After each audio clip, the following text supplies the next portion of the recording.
Hello everyone, and welcome back to your daily English dose. I hope you're ready to dance. In our last chapter, Alice heard the sad story of the mock turtle. Today, he's going to teach her a very strange dance. We're moving on to chapter 10, the Lobster Quadrille. Get ready for more absurd songs and peculiar movements. Let's jump right in. The mock turtle sighed deeply and drew the back of one flapper across his eyes. He looked at Alice and tried to speak, but for a minute or two, sobs choked his voice.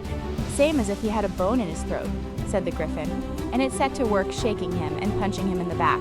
At last, the mock turtle recovered his voice, and with tears running down his cheeks, he went on again. "You may not have lived much under the sea." "I haven't," said Alice, "and perhaps you were never even introduced to a lobster." Alice began to say, "I once tasted," but checked herself hastily and said, "No, never. So you can have no idea what a delightful thing a lobster quadrille is." "No, indeed," said Alice. "What sort of a dance is it?" "Why," said the griffin, "you first form into a line along the seashore." "Two lines," cried the mock turtle. "Seals, turtles, salmon, and so on. Then, when you've cleared all the jellyfish out of the way—" "That generally takes some time," interrupted the griffin. "You advance twice, each with a lobster as a partner," cried the griffin. "Of course," the mock turtle said, "advance twice, set to partners. Change lobsters and retire in same order," continued the griffin. "Then you know," the mock turtle went on, "you throw the lobsters," shouted the griffin, with a bound into the air, "as far out to sea as you can." "Swim after them," screamed the griffin. "Turn a somersault in the sea," cried the mock turtle, capering wildly about. "Change lobsters again," yelled the griffin at the top of its voice. "Back to land again, and that's all the first figure," said the mock turtle, suddenly dropping his voice, and the two creatures, who had been jumping about like mad things all this time, sat down again very sadly and quietly and looked at Alice. "It must be a very pretty dance," said Alice timidly. "Would you like to see a little of it?" said the mock turtle. "Very much indeed," said Alice. "Come, let's try the first figure," said the mock turtle to the griffin. "We can do without lobsters, you know. Which shall sing?" "Oh, you sing," said the griffin. "I've forgotten the words." So they began solemnly dancing round and round Alice, every now and then treading on her toes when they passed too close, and waving their forepaws to mark the time, while the mock turtle sang this very slowly and sadly. "Will you walk a little faster?" said a whiting to a snail. "There's a porpoise close behind us, and he's treading on my tail. See how eagerly the lobsters and the turtles all advance? They are waiting on the shingle. Will you come and join the dance? Will you, won't you, will you, won't you, will you join the dance? Will you, won't you, will you, won't you, won't you join the dance? You can really have no notion how delightful it will be when they take us up and throw us with the lobsters out to sea." But the snail replied, too far, and gave a look askance. Said he thanked the whiting kindly, but he would not join the dance. Would not, could not, would not, could not, would not join the dance. Would not, could not, would not, could not join the dance. "What matters it how far we go?" his scaly friend replied. "There is another shore, you know, upon the other side. The further off from England, the nearer is to France. Then turn not pale, beloved snail, but come and join the dance. Will you, won't you, will you, won't you, will you join the dance? Will you, won't you, will you, won't you join the dance?" "Thank you. It's a very interesting dance to watch," said Alice, feeling very glad that it was over at last. "And I do so like that curious song about the whiting." "Oh, as to the whiting," said the mock turtle, you've seen them, of course?" "Yes," said Alice. "I've often seen them at Din." She checked herself hastily. "I don't know where Din may be," said the mock turtle, "but if you've seen them so often, of course you know what they're like." "I believe so," Alice replied thoughtfully. "They have their tails in their mouths, and they're all over crumbs." "You're wrong about the crumbs," said the mock turtle. "Crumbs would all wash off in the sea. But they have their tails in their mouths, and the reason is—" Here the mock turtle yawned and shut his eyes. "Tell her about the reason and all that," he said to the griffin. "The reason is," said the griffin, "that they would go with the lobsters to the dance. So they got thrown out to sea, so they had to fall a long way. So they got their tails fast in their mouths. so they couldn't get them out again, that's all. Thank you, said Alice. It's very interesting. I never knew so much about a whiting before. I can tell you more than that if you like, said the Griffin. Do you know why it's called a whiting? I never thought about it, said Alice. Why? It does the boots and shoes, the Griffin replied very solemnly. Alice was thoroughly puzzled. Does the boots and shoes, she repeated in a wondering tone. Why, what are your shoes done with? Said the Griffin. I mean, what makes them so shiny? Alice looked down at them and considered a little before she gave her answer. They're done with blacking, I believe. Boots and shoes under the sea, the Griffin went on in a deep voice, are done with a whiting. Now you know. And what are they made of? Alice asked in a tone of great curiosity. Soles and eels, of course, the Griffin replied rather impatiently. Any shrimp could have told you that.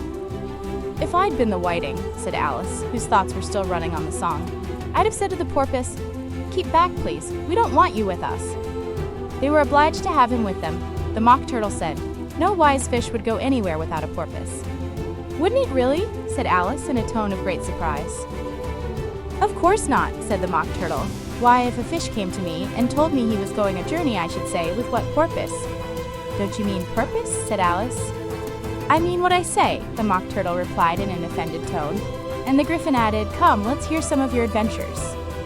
I could tell you my adventures, beginning from this morning, said Alice a little timidly. But it's no use going back to yesterday, because I was a different person then. Explain all that, said the Mock Turtle. No, the adventures first, said the Griffin in an impatient tone. Explanations take such a dreadful time. So Alice began telling them her adventures from the time when she first saw the white rabbit. She was a little nervous about it just at first. The two creatures got so close to her, one on each side, and opened their eyes and mouths so very wide, but she gained courage as she went on. Her listeners were perfectly quiet till she got to the part about her repeating, "You are old, Father William," to the caterpillar, and the words all coming different, and then the Mock Turtle drew a long breath and said, "That's very curious." "It's all about as curious as it can be," said the Griffin. "It all came different," the Mock Turtle repeated thoughtfully. "I should like to hear her try and repeat something now. Tell her to begin." He looked at the Griffin as if he thought it had some kind of authority over Alice. "Stand up and repeat, 'Tis the voice of the sluggard," said the Griffin. How the creatures order one about and make one repeat lessons, thought Alice. I might as well be at school at once. However, she got up and began to repeat it, but her head was so full of the Lobster Quadrille that she hardly knew what she was saying, and the words came very queer indeed. "'Tis the voice of the lobster," I heard him declare. "You have baked me too brown, I must sugar my hair." As a duck with its eyelids, so he with his nose trims his belt and his buttons, and turns out his toes. Later editions continued as follows. When the sands are all dry, he is gay as a lark, and will talk in contemptuous tones of the shark. But when the tide rises and sharks are around, his voice has a timid and tremulous sound. "That's different from what I used to say when I was a child," said the Griffin. "Well, I never heard it before," said the Mock Turtle, "but it sounds uncommon nonsense." Alice said nothing. She had sat down with her face in her hands, wondering if anything would ever happen in a natural way again. "I should like to have it explained," said the Mock Turtle. "She can't explain it," said the Griffin hastily. "Go on with the next verse." "But about his toes," the Mock Turtle persisted. "How could he turn them out with his nose, you know?" "It's the first position in dancing," Alice said, but was dreadfully puzzled by the whole thing and longed to change the subject. "Go on with the next verse," the Griffin repeated impatiently. "It begins, 'I passed by his garden.'" Alice did not dare to disobey, though she felt sure it would all come wrong, and she went on in a trembling voice. "I passed by his garden and marked with one eye how the owl and the panther were sharing a pie." Later editions continued as follows. The panther took pie crust and gravy and meat, while the owl had the dish as its share of the treat. When the pie was all finished, the owl, as a boon, was kindly permitted to pocket the spoon, while the panther received knife and fork with a growl, and concluded the banquet. "What is the use of repeating all that stuff?" the Mock Turtle interrupted, "if you don't explain it as you go on. It's by far the most confusing thing I ever heard."